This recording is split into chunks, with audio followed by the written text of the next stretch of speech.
Recientemente, a los 89 años, fallecía en El Cairo la prolífica escritora y médico, gran icono del feminismo en los países árabes, Nawal el-Saadawi, intelectual de gran coraje que llevó a cabo una lucha sin cuartel contra el extremismo religioso, la violencia ejercida contra las mujeres, la poligamia, el velo islámico como signo de sumisión y, en general, contra, como ella decía, la injusticia ejercida por el Estado, el padre o el marido dentro de la familia. En 1958, el-Saadawi ya escribió unas rompedoras Memorias de una joven doctora, libro considerado como pionero en la narrativa moderna feminista árabe. En 1972 publicaría otro de sus más conocidos estudios, Mujeres y sexo, que, entre otros temas, abordaba el trauma de la ablación, que ella misma había sufrido a los 6 años. Desde los años 70, la crítica de el-Saadawi hacia el sistema patriarcal y otras cuestiones tabú en la sociedad árabe, como el aborto, el abuso de menores, las múltiples formas de opresión a la mujer o el patriarcado compartido por las principales religiones, sería incansable. Señalada por los islamistas radicales como una de las personalidades mundiales para batir, fue encarcelada por Anwar el-Sadat en 1981. Tras ello, el-Saadawi escribiría en un rollo de papel higiénico y con un lápiz de ojos sus Memorias de la cárcel de mujeres. El recuerdo de la valerosa y fundamental obra y biografía de el-Saadawi tiene mucho que ver con la magnífica novela El país de los otros de la joven escritora y periodista franco-marroquí Leila Slimani, nacida en Rabat en 1981. Una autora que en 2016 fue galardonada con el premio Goncourt por su excelente obra Canción dulce, publicada en nuestro país por Cabaret Voltaire. Cambiando totalmente de escenario, en 2020 Slimani inició el proyecto de una saga familiar inspirada en su propia biografía, una trilogía que arrancaba con la historia de sus abuelos, encarnados por la pareja mixta protagonista del país de los otros, el marroquí Amin y la alsaciana Matilde. El título de esta obra, aparecida igualmente en la editorial Cabaret Voltaire, no podía ser más revelador de esa constante y tenaz rumor de fondo que invade todas y cada una de las brillantísimas páginas de su novela. Los otros son siempre los que determinan el lugar, la identidad de cada cual o el sentido final de la vida y de las cosas.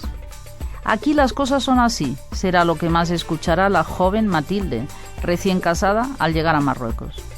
Un país, Marruecos, plasmado de forma apasionante en esta obra que refleja los momentos turbulentos de su descolonización. En esos días el país se veía envuelto en revueltas constantes, represión y atentados sangrientos que desembocarían por fin en la independencia de 1956.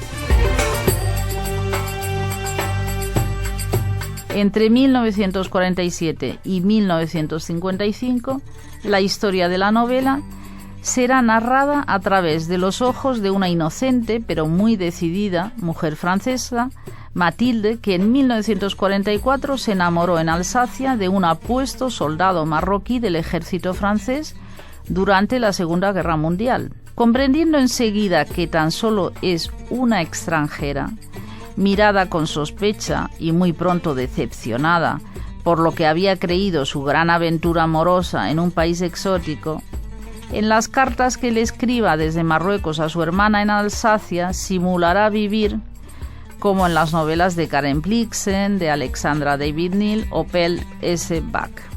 La joven pareja se instala en las afueras de la ciudad de Meknès, en una finca soñada que tenía que darles grandes beneficios, pero que, árida y pedregosa, apenas logra sacarlos de la miseria.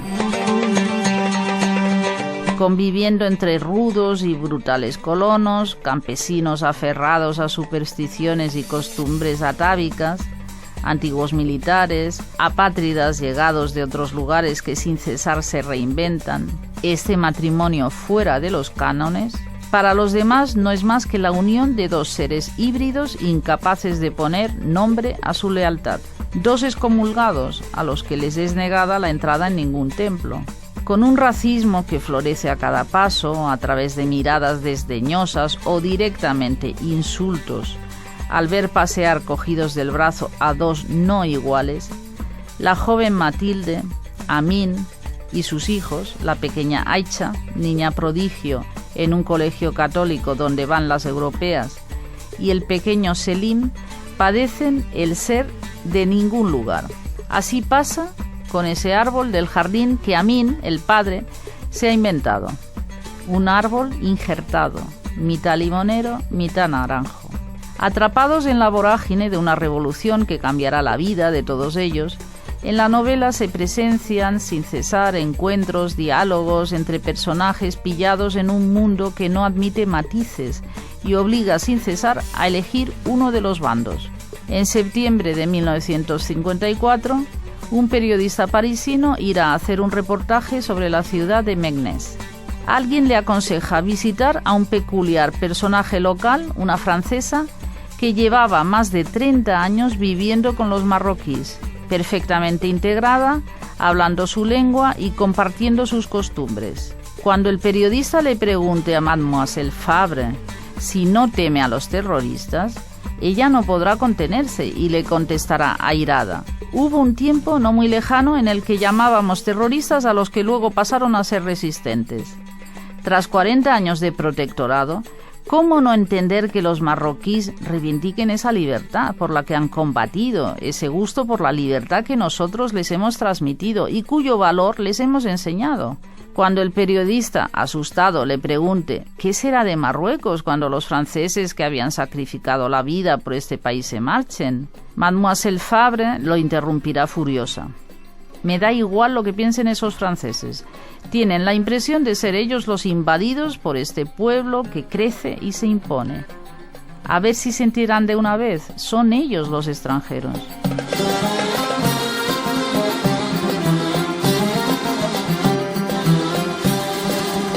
No es de extrañar que Leila Slimani abra su potente trilogía con una frase del gran escritor y filósofo martiniqués del mestizaje y la criollización.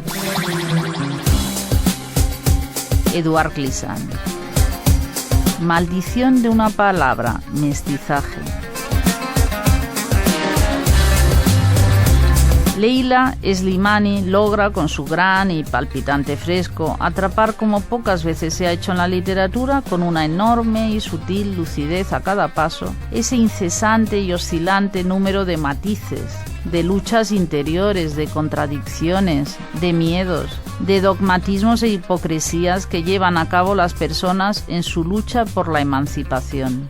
Una emancipación política que aquí queda entrelazada a una emancipación mucho más dura, más costosa, que generación tras generación esos poderes de los que hablaba la fallecida egipcia Nabal el Saadavi niegan ferozmente: la emancipación de las mujeres. Una emancipación siempre pendiente tras guerras, revoluciones y celebraciones de la libertad, cuando un país se declara, por fin, oficialmente, independiente y libre, aunque no para ellas.